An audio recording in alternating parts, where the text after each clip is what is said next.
हरे कृष्णा दोस्तों, स्वागत है आप सभी को मेरे चैनल में। कि आइए जानते हैं आज के इस वीडियो में निर्जल एकादशी के उपवास में क्या खाएं और क्या नहीं, कैसे पूरा होगा व्रत। आइए जानते हैं आज के इस वीडियो में। निर्जल एकादशी के उपवास ऐसे करें पूरा।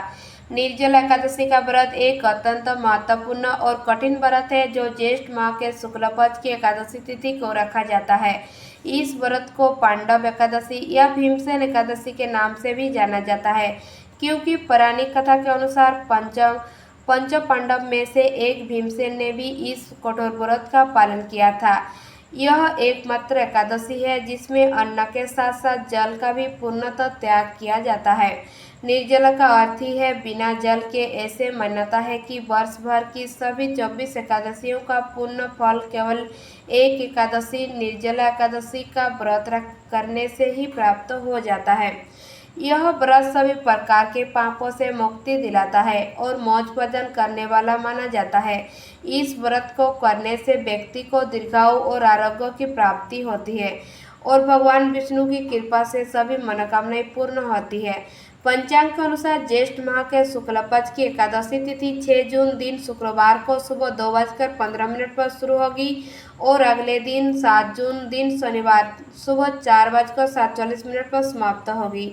उदय तिथि के अनुसार निर्जल एकादशी के उपवास 6 जून को रखा जाएगा और पारण व्रत खोलने का समय 7 जून दोपहर 1:44 से 4:31 तक रहेगा। वैष्णव संप्रदाय के लोग 7 जून को भी व्रत रख सकते हैं। निर्जल एकादशी उपवास में क्या खाएं, आइए जानते हैं आज की इस वीडियो में। निर्जला एकादशी का अर्थ ही है बिना जल के। इस व्रत में अन्न और जल दोनों ही पूरी तरह से त्याग किया जाता है। यह सबसे कठोर एकादशी व्रत है। यदि कोई व्यक्ति शारीरिक रूप से इतना समझ नहीं है कि वह पूरे दिन बिना अन्न और जल के रह सके, जैसे बीमारी व्यक्ति, बहुत बुजुर्ग या छोटे बच्चे, तो वे फलाहार और जल ग्रहण कर सकते हैं।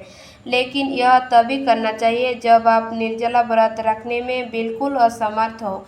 अगर फलाहार लेते हैं तो फल सभी प्रकार के, जैसे केला, सेब, संतरा, अंगूर, पपीता खा सकते हैं। दूध और डेयरी उपलब्ध, दही, छाछ, पनीर, घर का बना सूखे मेवे, बादाम, किशमिश, काजू, अखरोट, जड़ वाली सब्जी, आलू, शकरकंद, अरबी, सेंधा नमक के साथ, गैर अनाज आटा, कोटू का आटा, सिंगाड़े का आटा, साबूदाना, सेंधा नमक, आम नमक नहीं और चीनी पानी। बहुत जरूरी होने पर चाय और काफ़ी, दूध और चीनी के बिना। निर्जला एकादशी उपवास में क्या नहीं खाए, शक से वर्जित। आइए जानते हैं। पूरे व्रत के दौरान एक बूंद भी जल ग्रहण नहीं किया जाता है। चावल, गेहूं, दाल, जौ, राई और इनमें से बने सभी उपलब्ध रोटी, इडली, डोसा, दलिया आदि प्याज और लहसुन के साथ तामसिक चीज़ों का खाना माना है। मांस, मछली और अंडे पूर्णतः वर्जित है। आम नमक का सेवन नहीं किया जाता है, केवल सेंधा नमक का उपयोग कर सकते हैं। वह भी यदि फलाहार ले रहे हैं तो लाल मिर्ची, धनिया पाउडर, हल्दी पाउडर जैसे तेज मसाले वर्जित है। केवल काली मिर्च और सेंधा नमक का उपयोग कर सकते हैं। तला हुआ भोजन नहीं करना चाहिए। यदि कुछ बना ही हो तो शुद्ध घी का प्रयोग करें। तंबाकू, शराब और अन्य नशीले पदार्थों का सेवन पूर्णतः वर्जित है। एकादशी के दिन तुलसी के पत्ते नहीं तोड़ने चाहिए, क्योंकि तुलसी माता भी इस दिन व्रत रखती है। दशमी तिथि से ही दूसरे के घर का अन्न ग्रहण नहीं करना चाहिए। कुछ लोग शहद का भी त्याग करते हैं।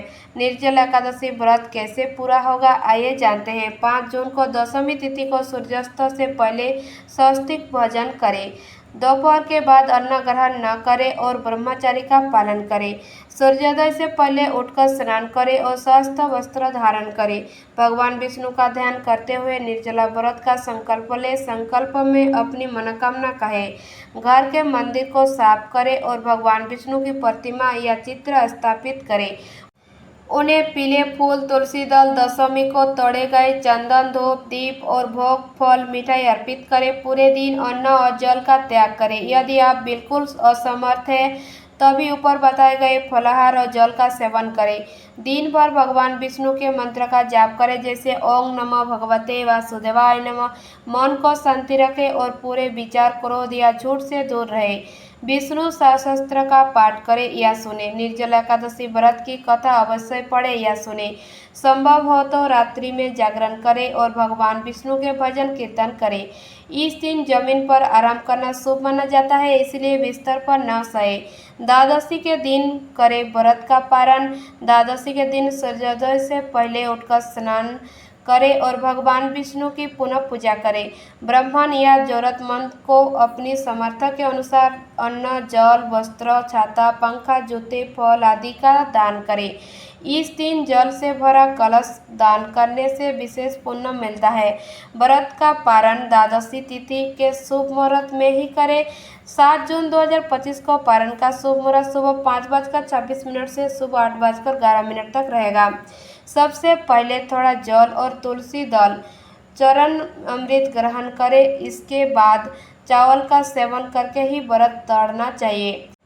यह एकादशी व्रत का पूर्ण फल देता है। चावल के बाद अन्न स्वस्तिक भोजन ग्रहण करें। प्याज, लहसुन आदि से मुक्त निर्जला एकादशी का व्रत श्रद्धा और भक्ति भाव से करने से भगवान विष्णु की असीम कृपा प्राप्ति होती है और सभी पापों से मुक्ति मिलकर मोक्ष का मार्ग प्रदर्शन होता है। धन्यवाद। अगर मेरा चैनल आपको पसंद आए तब प्लीज़ लाइक सब्सक्राइब जरूर कीजिए और मेरा चैनल में आप सभी लोग बने रहिए।